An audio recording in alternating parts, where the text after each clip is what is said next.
මතයුතුමාගේ සුවිශේෂයේ 4 වෙනි පරිච්ඡේදයේ ආරම්භයේදී අපි දකිනවා යේසුස් වහන්සේ පාලුකරයට ගියාට පස්සේ යේසුස් වහන්සේ නිරාහාරශීලයෙන් ව්‍යාක්ෂාවෙන් දින 40ක් ගත කළාට පස්සේ යක්ෂයා සාතන් යේසුස් වහන්සේ අසලට එන උන්වහන්සේව පරීක්ෂා කරන්න. ආදරණීය සහෝදර සහෝදරියනි, සාතන් කියලා කියන්නේ මේ ලෝකයේ තියෙන වැරදි දේවල් සංකේතවත් කරන සංකේතයක්ද? එහෙම නැත්නම් නිදහස් කැමැත්තක් තියෙන නිර්මාණශීලීත්වයේ තියෙන ආත්මයක් වගේ කෙනෙක්ද? සංකේතයක්ද? එහෙම නැත්නම් නිදහස් කැමැත්ත නිර්මාණශීලීත්වයේ වගේ තියෙන ආත්මයක්ද?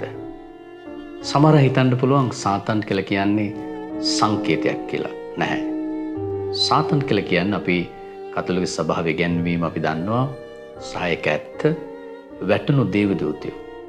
එතකොට ඔවුන්ට නිදහස් කැමැත්තක් තියෙනවා. ඔවුන්ට සැලසුම් කරන්න පුළුවන් නිර්මාණශීලීත්වයේ තියෙනවා. එතකොට ජේසුස් වහන්සේ නිරාහාරශීලයෙන් මේ දින 40ක් ව්‍යාක්ෂා කරලා උන්වහන්සේ කරන්නට යන්නේ මොනවද? සුදු දෙවියන් වහන්සේගේ න්‍යාය මේ ලෝකේ දේව රාජ්‍ය ස්ථාපිත කිරීම. එතකොට මේ ජේසුස් වහන්සේගේ ධර්මදූතික මෙහෙය වළක්වන්න ඒක පටන් ගන්න ඉස්සෙල්ලම සාතන් ඇවිල්ලා ජේසුස් වහන්සේ පරීක්ෂාවට දාන්න යනවා. නමුත් බොහෝ වෙලාවට ඔබට මට මේ සාතන්ව මේ පුද්ගලයෙක් විදිහට ඇවිල්ලා හමුවීමේ අත්දැකීම් නැහැ. ඒකට හේතුව තමයි අපි දන්නවා ඔබ මම බොහෝ වෙලාවට මාංශයෙන් සහ ලෝකයෙන් පාපයට වැටිලා ඉන්නේ. නේ? අපිම මාංශයට අපි ඉඩ දෙනවා. අපිම හැඟීම් වලට අපි ඉඩ දෙනවා. එතකොට අපි මාංශයෙන්ම වැටිලා ඉන්නේ. එහෙම නැත්නම් ලෝකෙන් එන පරීක්ෂා වලින්ම අපි වැටිලා ඉන්නේ. අපි ඒවට වැටෙනවා. නමුත් ක්‍රිස්තුස් වහන්සේ මාංශික තලයේ පාපයට වැටුන්නේ නැහැ. ලෝකයෙන් උන්වහන්සේව පාපයට දමන්නට ලෝකයට බෑ. ඒ නිසා සාතන්ව යක්ෂයාම ජේසුස් වහන්සේව හොයාගෙන එනවා. එතකොට මේ යක්ෂයාව තව අපේ හමුවෙලා තියෙනවා සුද්ධවන්තයෝනේ.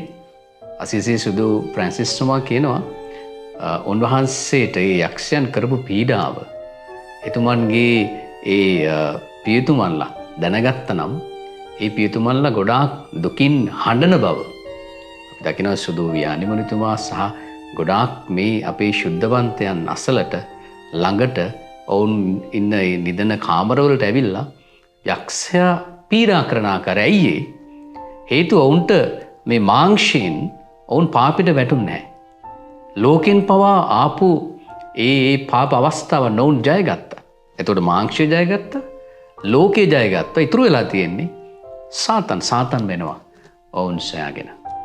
එතන ආදරණීය සහෝදර සහෝදරිනි, අපි මේ චතාරික සමයේදී යාක්ෂා කරමු. සහ ඔබ දන්නවා අපි ගොඩක් යාක්ෂා කරන අපි දෙවියන් වහන්සේ සමග බොහොම කිට්ටු ශුද්ධවන්ත ජීවිතයකට ආශා කරන මිනිස්සු නම් මේ අන්ධකාරයේ බලපෑම පවා අපි අත්දකිනවා. නමුත් අපි බොහෝ වෙලාවට සාමාන්‍යයෙන් මාංශයෙන් සහ මේ ලෝකෙන් පාපෙට වැටෙන නිරන්තරයෙන්. ඉතින් අපි මේ චතාරික කාලයේදී අපි මුලින්ම මේ මාංශය සමග ඒ වගේම ලෝකයේ සමග අපි සටන් කරමු.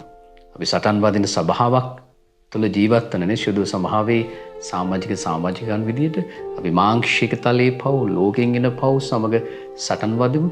ඒ වගේම අන්ධකාරයේ බලවේගයන් හඳුනා ගන්නට උත්සාහ කරමු.